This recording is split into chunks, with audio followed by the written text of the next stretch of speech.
Hello, people, and welcome to a brand new episode of the Rock Show 116. And we're talking about the cast. If you like anti-social, anti-establishment, anti-no government, this is the group for you.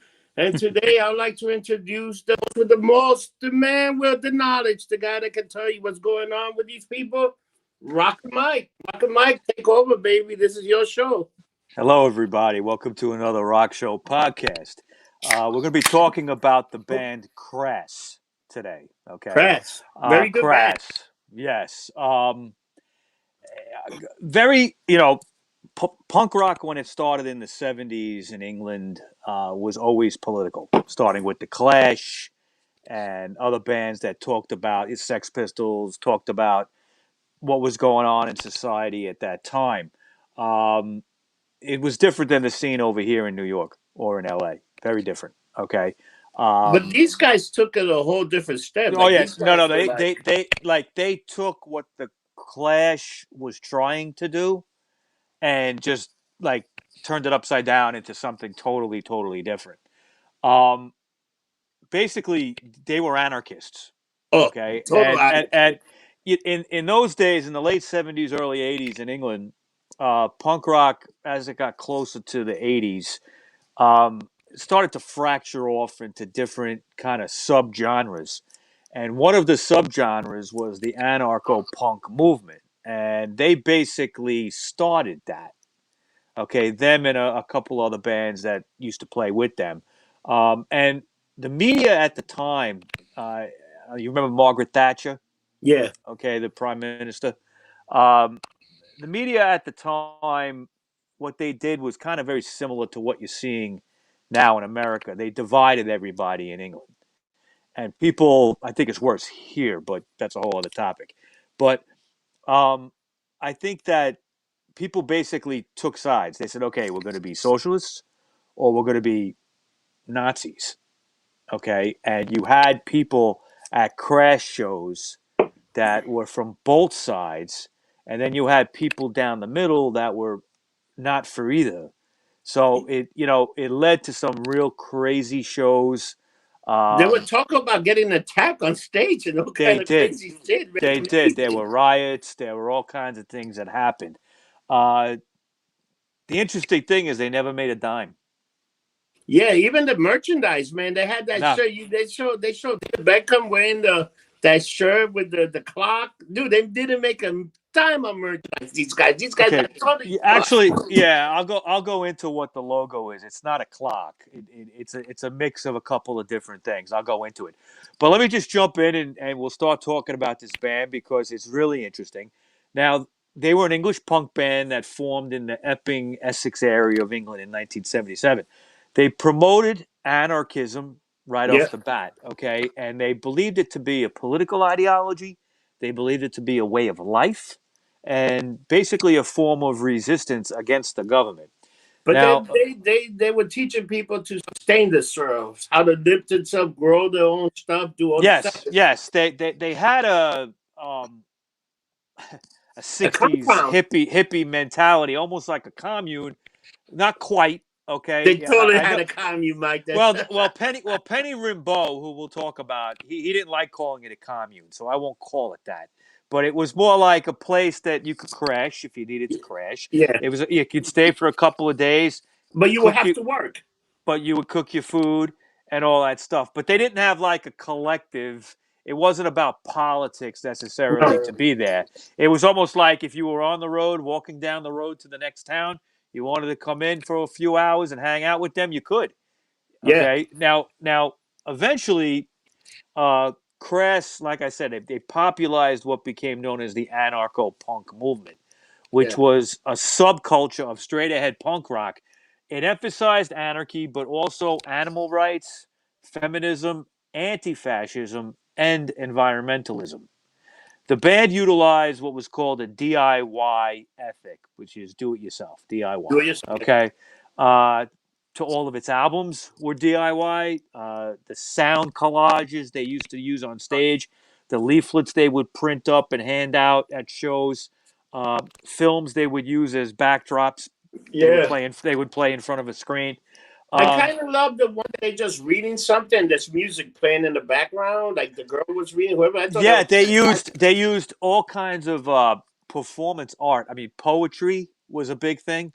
yeah, Okay. because art. I never heard of this until now. What's art punk? They call it art punk. Yeah, well, someone came up with that title. I don't know. I mean, I I never don't heard know. that I until. don't know. I've heard it. I've heard it. I don't know exactly what it is. There's a lot of labels for these things, Okay. but it just uh, people used to say Patti Smith was arty.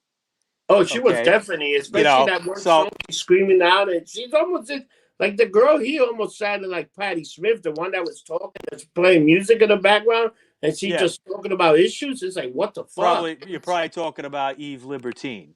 Yeah. Okay, yeah, Holy the crap. female singer, yeah, and she's still around. She still does things here and there. But another thing Crass was very involved with was the stenciled graffiti scene. Oh, Okay, big graffiti guys. they spray painted messages using stencils all over the subway system in London. Also on billboards, advertising billboards where they could. One other thing they were involved with was organizing squats for people to stay for free.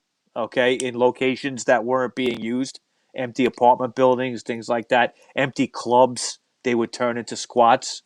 Um, they were known for always wearing black. They wore black all the time, on stage or off. Okay. And their icon that you mentioned kind of looked like a clock. It's really a cross between a Christian cross, a swastika, a Union Jack, and a symbol for power eating itself. Because if you look at it, there's two heads of a snake, and it eats either side. Okay, so that represents power eating itself. To me, it Now the looks like a clock. yeah, I know why you say that, but if you look close, it's a mix of these other things, especially a swastika and a cross. Mike, Now, can you believe that they could dime on merchandise with that? People were just putting it out because it was a cool thing to put out, and they just sold it. they were a little naive. They put out records on their own label, and Yeah. they didn't. They wanted to charge a lower price than anybody else. So on their records, it used to say sell no less than, and then there would be a price depending on what it was. Okay. Yeah. So they undercut everybody by like 50%. And they also never, uh, the business end of it, they didn't really handle that well. The tax end of it and all that stuff. And they ended up owing money and things like that. But we'll get into that. Now, the band was organized and always based around, we call it a commune type house, owned by the avant-garde artist and musician Penny Rimbaud. Mike, you Penny see Rimbaud, that? That's the thing I was yes, talking about. yes, that's their symbol. Yes, that's one of the most popular punk rock icons. I've seen that on patches. I've seen it on tattoos. I've seen it on the back of people's jackets. It's for the last 40 years. That's as popular as the Ramones eagle or The Yankee symbol. the Yankee symbol of punk rock in a way, you know.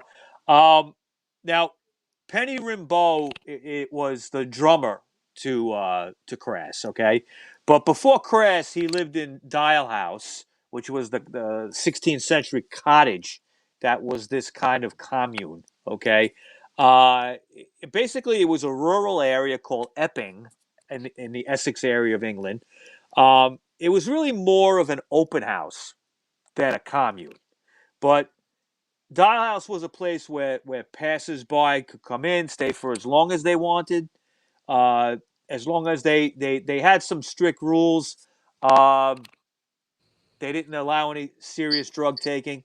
Okay, you could smoke weed, smoke cigarettes, but you couldn't do serious drugs. You could drink, okay, but it was like you couldn't just make it. It wasn't just a party house where anything went.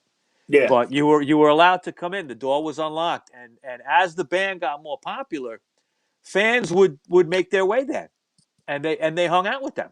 And it's really a very unique kind of situation that doesn't happen too much in music.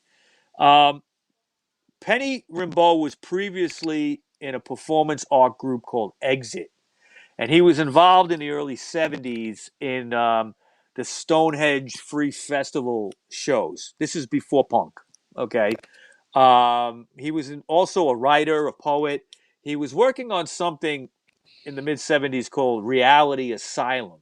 Okay. It was a book that he was working on for a long time, and it would become part of the whole Crass thing eventually. Now, he met a guy, well, the guy actually came, it was a guy from the neighborhood that stayed in Dial House, and he was a big fan of the Clash. He had gone to London to see the Clash and was just blown away by it. His stage name became Steve Ignorant. Great name, Yeah. right? Okay. Now, Ignorant, like I said, was moved recently by the Clash and wanted to start a new band. He wanted to start a punk band, and Penny basically said, "I play drums. I could do this with you if you like." So what they started was this two-piece: Steve singing, Penny playing. Penny is a man, just so we get that straight. Penny Rimbaud Yeah. is actually a guy, um, with just a two-piece: a drummer and a singer. Okay, and they would play in public places and stuff around the area. It's a little bit On like White Stripe. Well, Right? what? Yeah, but no guitar, just No a guitar. drummer and a Yeah. singer. Okay, and they were originally calling themselves Stormtrooper, Yeah, I which saw that. which kind of has like different kind of connotations to it. Um, they had early versions of Crass songs already written when they were Stormtrooper, like the song "So What," the Yeah. song "Do They Owe Us a Living." Those are Mike, let two me of ask their. you a question. Yeah. Was that the start of almost like slam poetry way? Because it was always like a drummer or somebody talking poetry. That was the origins of slam poetry, right? Slam poetry. I'm not familiar with that. What do you mean? But it's important. Somebody's hitting a drum and people just spitting out words. Nah, you know what? That goes back to the beat poets in the 50s. But I mean, that's almost like the Stormtrooper. That's what it reminded me of. Guys Oh that well, were, yeah. I mean, it was a simple, hard attack. Him playing drums, yeah, Steve screaming these yeah, words. just Okay, so screaming. yeah, it was almost in the sense of the beat poets in the 50s and early Yeah, 60s that would play bongos and then say a couple of lines of a poem and exactly. play You know bongos. exactly what I'm talking about. Yeah, Yeah. Okay, I got you. Yeah, it was kind of similar. I didn't even think of that, but that is true. Um, yeah. they had to change their name because Stormtrooper really kind of brought up a whole Nazi thing, so they didn't like that. They ended Star up Wars. changing. Oh, Star well, yeah, it could have been that too. It came out in '77. Now, David Bowie, in the song Ziggy Stardust, the title track to the album, Yeah, there's a line where he says, "The kids are just crass." Crass. Yeah. Okay, and that's how they got the name. Okay, from that. So what happened is other friends and people in the household kind of started to join up with the band. All Yeah. right, there was a woman named G Voucher. Okay, Pete Wright was on bass. Rhythm guitar was played by N.A. Palmer, and you had Steve Herman on lead guitar. All right, that was the original lineup. Now G Voucher was more of a performance artist. She would design the collages that would be behind them. She would be involved with getting them to the United States. And Okay, we're record going to. covers, right? She did a lot of the record covers. Yeah, she was involved with that. If there was film collages that they would have Yeah, playing she behind them did. on a screen, she did that stuff. So their first gig was at a street festival in North London, and they planned on doing about 5 songs, but the plug got pulled on them after 3. And Yeah. guitarist Steve Herman left the band at that point and got replaced by Phil Clancy, who was known then as Phil Free. Phil Free. Feel free. And right, and they had added 2 female singers, Joy de Vivre, which Joy of Life, okay, Yeah. and Eve Libertine, okay, joined up too. So you had quite a few people in this band. Not every song had everybody in it. Nah, yeah, it was Um, like weird. They all were it different. later on, they had times when they had times where they were just using the female vocals, and Steve Ignorant had to step aside. We'll talk about that. But it was kind of really like a performance art thing done in punk rock, which really hadn't been done before.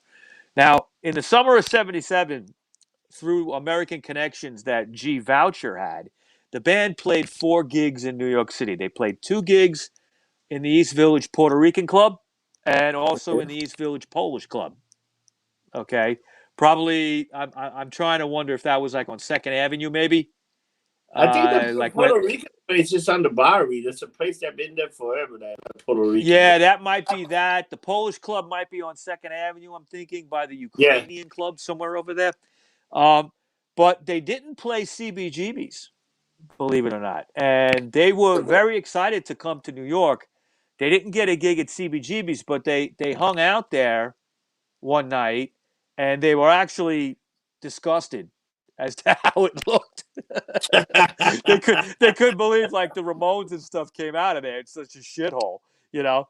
But they ended up playing early gigs in England also with the punk band the UK Subs. They were very Oh yeah, close with them. Subs is a great band. They are, and they played places like the White Lion, a place called Putney, place called Action Space, all in central London. They're probably like bars that had bands play on stage. Most of the early shows didn't have a lot of people there. It was kind of like if they played with the UK Subs, they had their fans, and Crass had their few fans, and that was about it. It wasn't like they were playing in front of hundreds of people. So they ended up playing 2 gigs at the Roxy Club in London, and the band arrived drunk for the Lumped second up. show. Yep, they were lumped up, okay, and they ended up getting thrown out. All right, they were too fucked up to play. They got thrown out.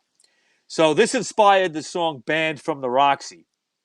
Uh, great fucking song. Yeah. And also Rimbaud's essay for Crass, who they had a self-published magazine called International Anthem, and he wrote like an essay called Crass at the Roxy about the whole thing. So they were doing their own kind of fanzine as well too.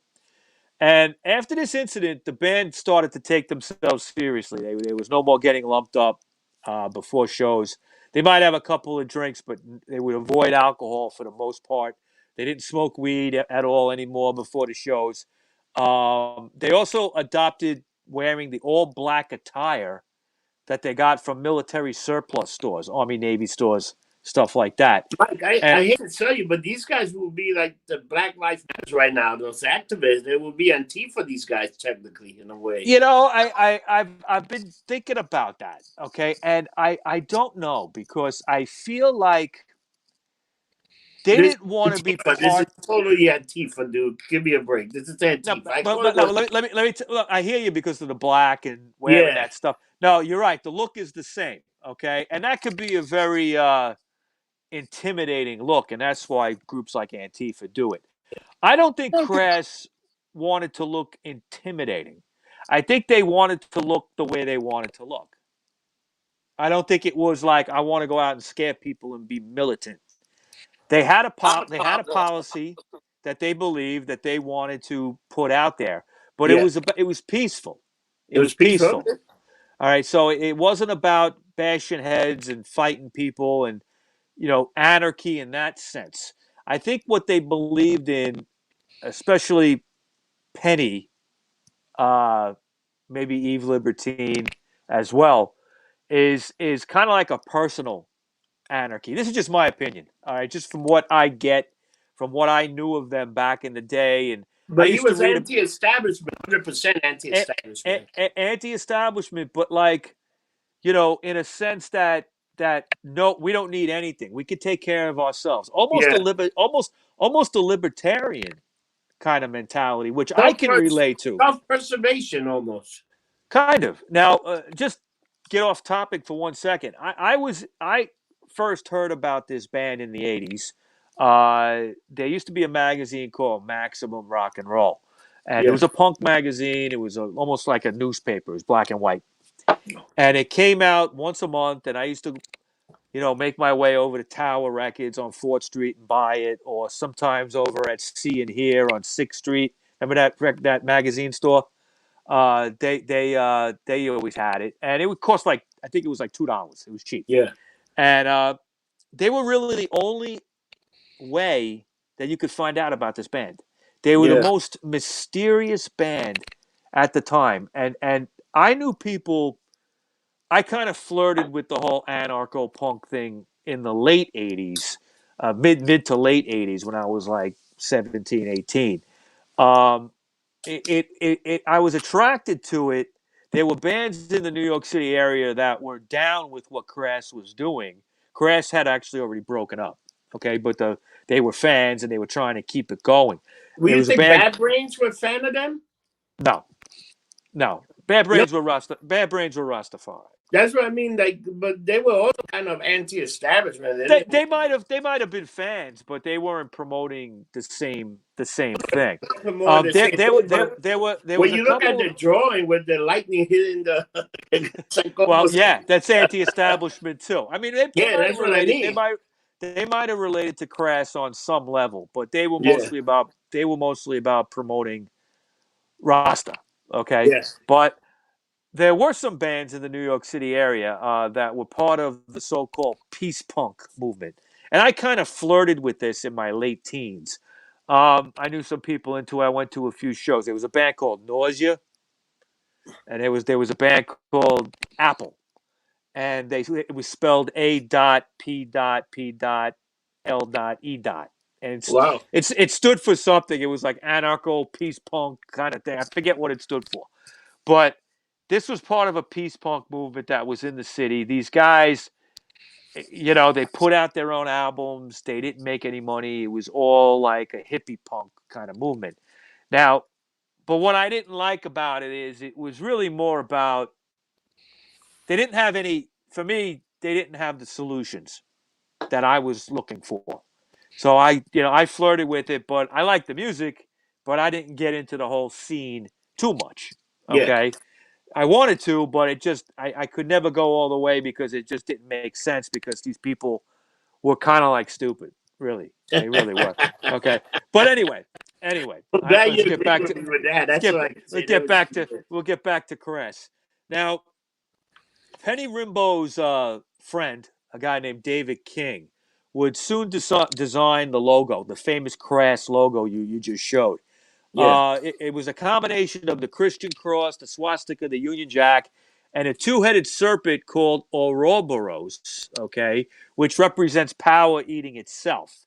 Yeah. They used this logo as a huge backdrop when they played on stage, and it gave the band a very militaristic image, which kind of often confused concert goers that the band might be actually fascist.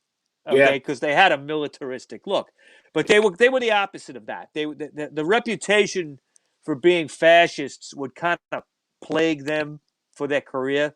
Okay, and but Penny liked the whole idea of contradictions. Okay, really, a Crash show was a barrage of contradictions. You had very heavy punk rock, hardcore punk rock, okay, coming at you loud, fast, but the lyrics were all about peace and love. Yeah. Oh, it Okay, was. and they dressed like what would become Antifa, but these were like Yeah. black military surplus clothes, like militaristic looking, fascist looking. Okay, but they promoted a pacifist message. So you had a lot of contradictions at once, and Penny liked that because he wanted people to just figure out for themselves. You know what I'm saying? Yeah. Okay, now live shows in general were pretty simple. The band preferred to play using 40-watt household light bulbs. They didn't have a lot of lights on them. It made the band very difficult to film, which is a reason why there isn't that many clips of them playing. There isn't. There's very few. Okay, but G. Voucher and a friend named Mick Duffield created these video collages and films that were back projected, okay, onto a screen in front of behind the band. leaflets about, it could be anything about politics. They were very much against Thatcher. Yeah. They basically would talk about feminism, animal rights, all different types of topics. A lot They of would stuff. print Yeah, they would print leaflets up about that to inform the people, almost always of some kind of political nature, the leaflets that were handed out. Now, in 1978, they started recording what would become their first album called The Feeding of the 5,000. It's a Now, I fantastic think, album. yeah, Fantastic. It's I great. think it's in the, it's in the top 20 best punk albums ever. Okay. There's just I heard nothing it as because you raw. you actually sent it to me last night, and I was all lumped up after the vaccine. I heard it today. Let me tell you, that album might be one of the best punk albums I heard in the last 10 years. It was fantastic. Yeah, I mean, I know you mentioned to me when we were talking about doing this that you never heard of this band. I never heard of them. Like this Okay. is like Yeah, and that's understandable. They didn't play here. Okay, they really didn't come here, and they weren't part of the even mainstream, if you want to call it that, punk scene that we knew about yeah, back in, that was more like the Ramones and things like that. They weren't part of that. Okay, they were like a subgenre yeah. they were like a movement. They were like a symbol of a movement that was going on that was mostly in England.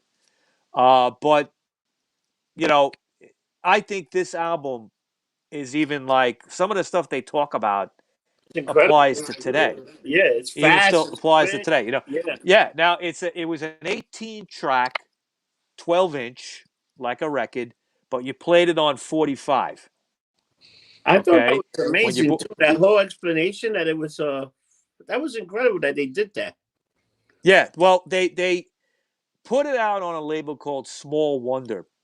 And when it came time to press the record, there was an Irish company that was doing this for Small Wonder, and they refused to do it because there's a song called Asylum that was going to be the very first song on it. It's not a song; it's a Yeah. spoken word thing. Okay, and basically the whole song is Eve Libertine bashing Jesus Christ. Okay, they were very anti-religion. Yeah. Crass, okay, especially anti-Christianity, which I think would rub people the wrong way a lot of Yeah. times. Now, the record would get released, but they had to take Asylum off the record, and And what they did was unbelievable.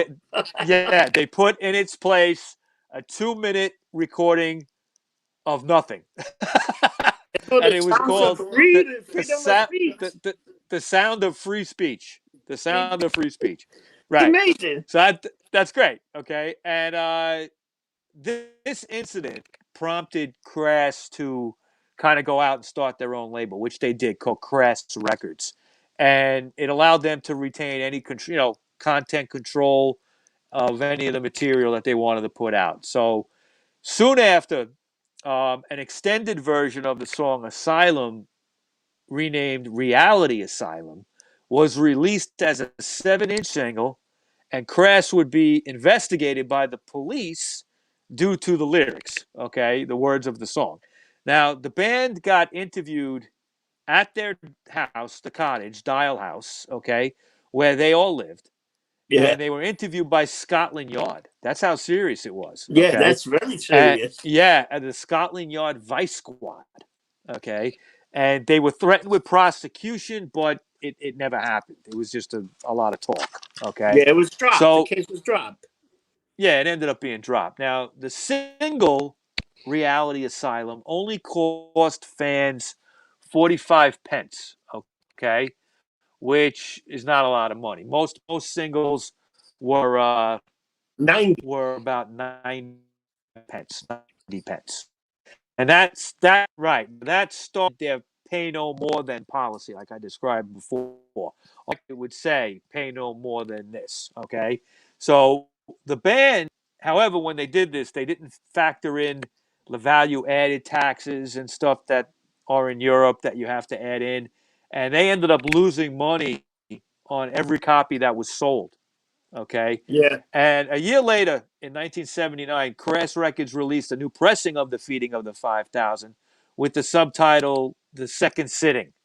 and the asylum was restored back on the album. They took the sound of free speech off and put that on.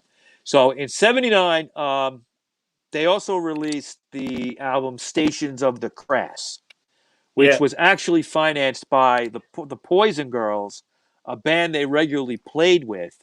It was a double album with 3 sides of new music, and the 4th side was recorded live at the Pied Bull in Islington, a bar that's over there. Now, the next Crash single was 1980's Bloody Revolutions. It was a benefit release with Poison Girls on the flip side, and it raised £20,000 to fund the Wapping Autonomy Center, which was an anarchist center that they were involved in. It was a place where anarchists could meet safely and talk and discuss things. Um, the words to Bloody Revolutions were kind of a critique of the anarcho-pacifist perspective, okay, where they viewed Marxists on the left and then the way they viewed the Nazis on the right, which would be kind of like the National Front, it was called in England, were Nazis. I think there was something called the British Movement or something like that. That was the same kind of thing, and they had problems at shows with these people showing up. Okay, in fact, there was a show at a place called Conway Hall in London's Red Lion Square, Yeah. and during the show, the Socialist Workers' Party supporters attacked neo-Nazis at the gig, and it resulted in a big riot. The band was attacked and everything. And after that melee, Crass accused organizations such as Rock Against Racism as polarizing, making people pick sides between left and right, and that was wrong. Okay, they felt that was wrong. Now they blamed a lot of the leftists for that particular concert because they attacked the other people that were there, and that in itself created a bit of a schism among their own fans. The fact Yeah. that they were taking sides against the leftists because a lot of Crass fans were also getting beat up by the Nazis. So it was Yeah. kind of a total fucking mess. It Okay, was a but chaos. it was chaos. Now, Bloody Revolutions is a great song. It's a long song, goes on over 5 minutes, I think, and it just talks about this, about how both sides are fucked up. Okay, you should listen to it. It's a good one. But a free flexi disc single was given away by the fanzine Toxic Graffiti called Rival, Tribal, Rebel, Revel. And it was a commentary about the Conway Hall incident as well. And this was followed by another single called Nagasaki Nightmare. And on the flip side was Big A, Little A. The strongly anti-nuclear lyrics of the first song, Nagasaki Nightmare, reinforced the kind of fold-out art that was on the single. Okay, it Yeah. had an article by a guy named Mike Holderness of Peace News magazine, and the article connected atomic power to the industry that makes nuclear weapons. Yeah. Okay, so they were kind of saying like, we don't want nuclear power because it's just going to be used to make nuclear weapons. Now, it also offered a featured kind of poster-style fold-out map of all the nuclear facilities in the UK. This was just a single. It Yeah. folded out. Okay. Yeah. Now, the other side of the record, Big A, Little A, was a statement about the band's anti-statist and individual anarchist philosophy. Yeah. It's And crazy, basically, man. they had a motto. Penny Rimbaud had a motto. It was, "Be exactly who you want to be. Do what you want to do. I am he, and she is she. But you're the only you." I kind of like that. Okay. Now, in '81, Crasswood released their third album called Penis Envy, Oh yeah. and this album, Be going around. yeah, they caught a lot of shit for that. Now, this album was a departure from the hardcore punk stuff that they were doing in the last 2 albums. It Yeah. featured more complex musical arrangements and female-only vocals by Yves Libertine and Joy DeVivere. Now, Yeah. Steve This Ignorant wasn't was really like a punk album. This was more like a rock and roll no, album almost. it, It It was was a weird. lot of spoken word. It was a lot of Yes, spoken well, stuff but with it like was not a the punk women. album. It read more like a poetry album No, almost. yeah, yeah. Now Steve Ignorant is credited on the album saying Yeah, not on this recording. They actually said he's not on it. that's pretty So funny. the album, yeah, the album addressed these feminist issues. They attacked the marriage in general, sexual repression. Um, it dealt with all these issues. Now, Steve Ignorant wasn't happy about it. He felt he was losing his band, but there's not much he could do about it. So the last track on Penis Envy was a parody of a love song, and it was titled Our Wedding. It was just a parody of a 70s sappy kind of love song. And it was made of this is a funny hoax. It was made available as a white flexi disc to readers of Loving, which was a teenage romance magazine. Crass tricked the magazine to offering the disc posing as creative recording and sound services. Get it? Creative recording Yeah, and sound yes. services. That Okay. sounds like Now, Loving Magazine fell for this and they accepted the offer. Um, they told their readers that the flexi disc would make your wedding day just that bit extra special. So now a tabloid controversy resulted when News of the World, which is a big outlet, media outlet there, exposed the hoax, and said that the originating album was too obscene to print. The title of it, Penis Envy. Okay. Now, despite that, the band broke no laws. It was just a hoax. They couldn't get arrested for this, but the magazine was pissed off. So Penis Envy ended up getting banned by HMV stores. And also HMV was a big like Tower Records type thing. Also, Manchester police charged a record store with displaying obscene articles for publication by having the album in the window. that's pretty funny. A judge ruled against Crass in the first court case. But the ruling would be overturned in a court of appeals. The only thing was they found that the track Beta Motel was obscene. So they were in trouble for that, not for the whole album.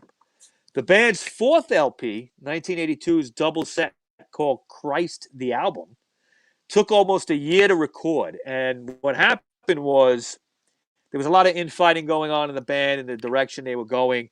Steve Ignorant was not getting along with some of the people in the band. The Falklands War had come and gone. It was only a few months long. And this kind of caused Crash to rethink their approach to record making.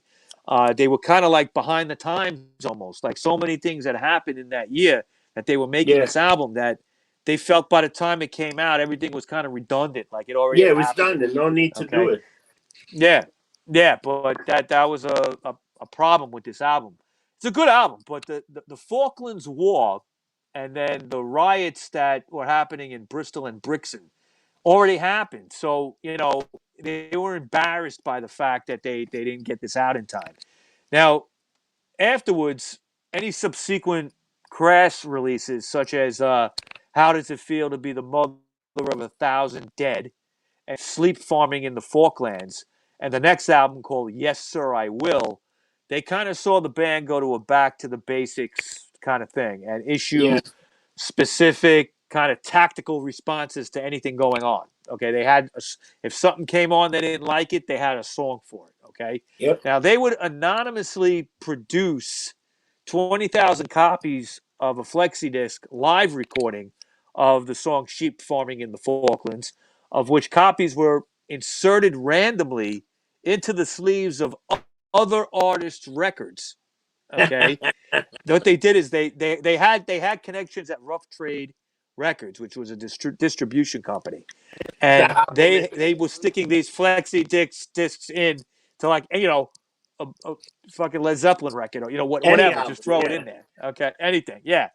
And since the early days of the band, they were involved in the stencil graffiti scene in the London subway system. Now, often messages from Crass songs would be stenciled in.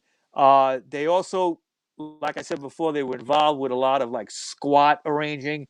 In Yeah. December 1982, the band helped coordinate a 24-hour squat in the empty West London Zigzag Club.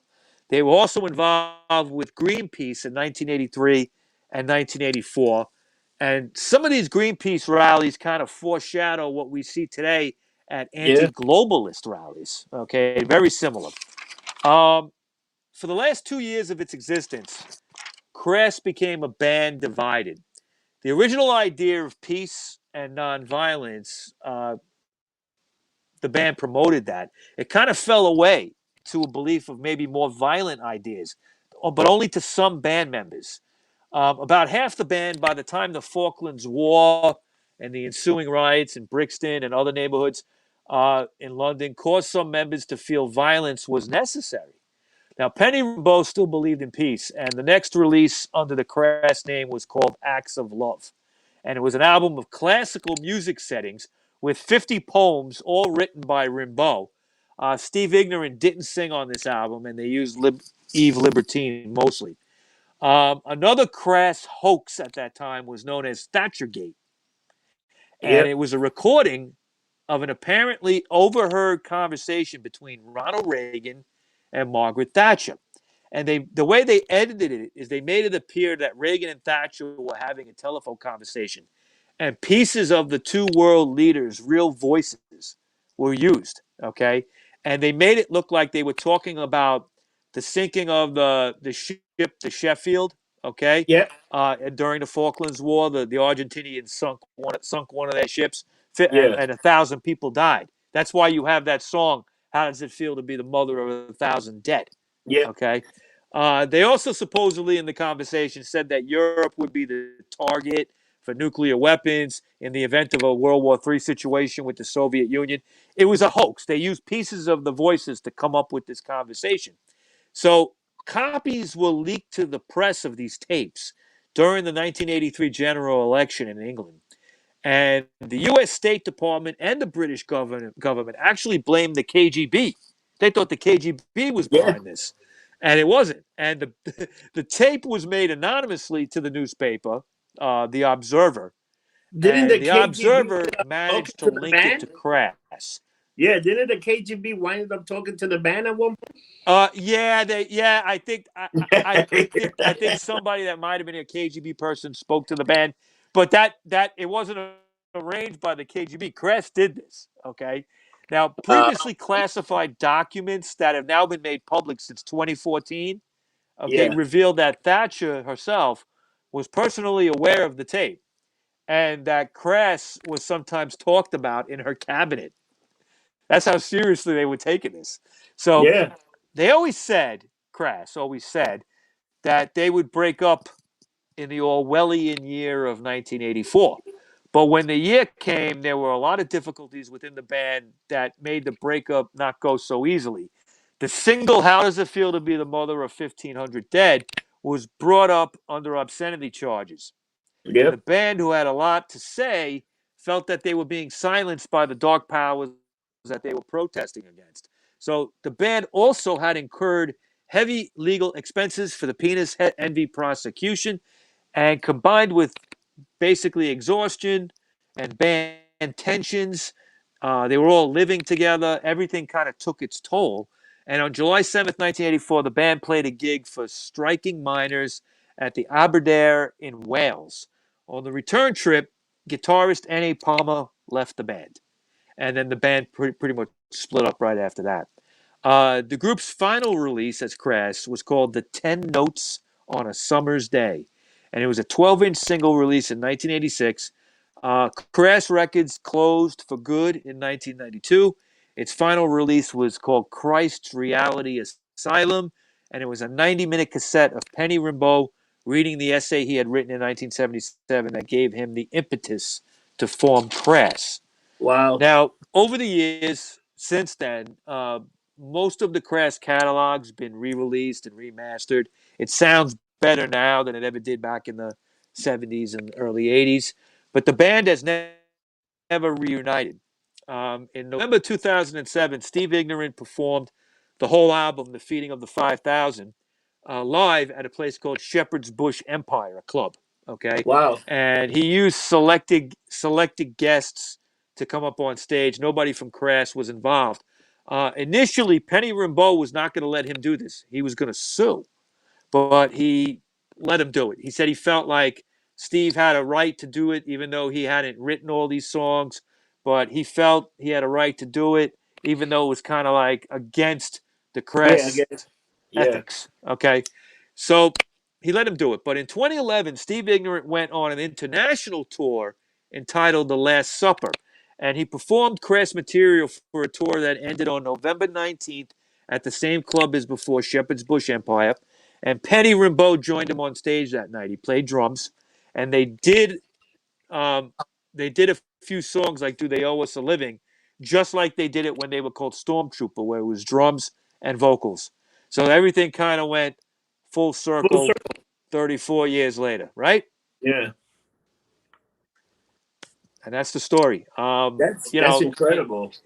Yeah, I mean, they left the mark. They weren't around that long. They were around for 7 years. They left the mark. Unfortunately, they didn't play here all that much, but they you know, that logo and what they sang about, especially on the first album, resonates with anybody into punk today. They all find their way to Crass at some point. They check it out. Yeah, they were hardcore. So, They were what'd you good. think They of were it? quick. That Not was hearing them before. fantastic. I love that first album. I love that first 5,000. I thought Yeah, that me was a too. great Me album. too. I listened to that. I thought it was fantastic. Because you sent me the stuff, but I was all lumped up Yeah, from yeah. because I took the antivirus thing fucked up yesterday. I don't even remember talking to you at one point. Yeah, we were texting for a little while after I sent you that shit. Yeah, and I was done. I was like You fried took chicken. you took your second vaccine, right? Yeah, the second one. So I'm pretty much done with it. Now it's time to bitch about how I want to take Yeah, off the mask.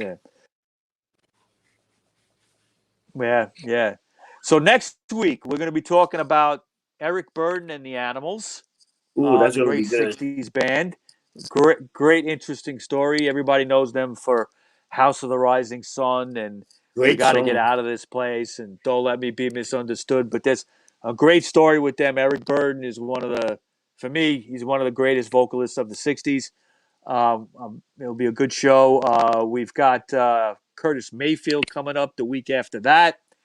And I believe we're going to be talking about Oi music and the girl punk band The Slits at the end of the month. So a lot of good shit coming up. Ooh, yeah, a lot of good shit coming up. Got a good shit. So where can we find you, Rob? So you can find me anywhere on Instagram, Facebook, YouTube, and on Twitter at Getting Lumped Up. Just put Getting Lumped Up, and you can find me. And Mike, where can we find you? I'm on Instagram, RockerMike212. I'm on Clout Hub under RockerMike. I'm on Parlor under RockerMike. I'm on MeWe under RockerMike. I am on Facebook under Michael Baker, and then we have the Rockshow podcast group page featuring me and you, Rob Rossi and Rocker Mike. I started a new thing today, which is a new thing recently, which is a Wall of Sound song of the day because we're going to be doing a show about Phil Spector soon. Also, I'm thinking about, and I haven't mentioned this to you yet, Rob. I'm thinking about having a Instagram page just dedicated to my Rastafari beliefs and reggae.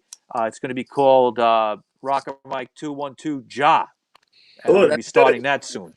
That's good. Yeah. Just it's going to be more spiritual. It's not going to be for everybody, but I'll let everybody know when it's up, and hopefully by the time this is aired, it'll be up. So Rocker Yeah. Mike 212 Ja, check that out. You can always Mike, private message me if you want to talk about it. this show's not going to air until May 3rd, but this is a special preview to people on YouTube and on Facebook. So you got an advanced show before you even. That's true. So everybody's getting it. Yeah, everybody's getting a little preview. That's right. I A little forgot. preview.